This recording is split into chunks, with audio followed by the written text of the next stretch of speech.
What is going on, guys? Another dead Ford key fob video here. So this is what you want to do.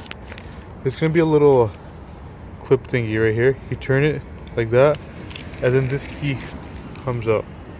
Check out my rusty old key. So what you want to do is put the key in here and you turn it. It's only gonna turn one direction, and then check it out.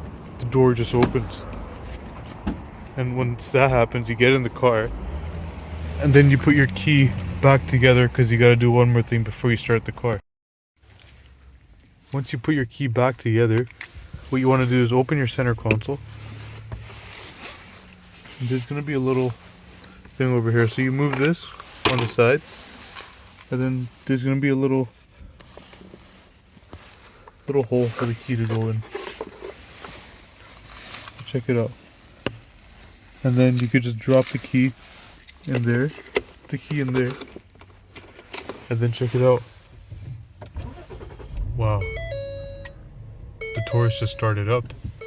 And then make sure you replace your batteries for the key fob. Thanks for watching, guys.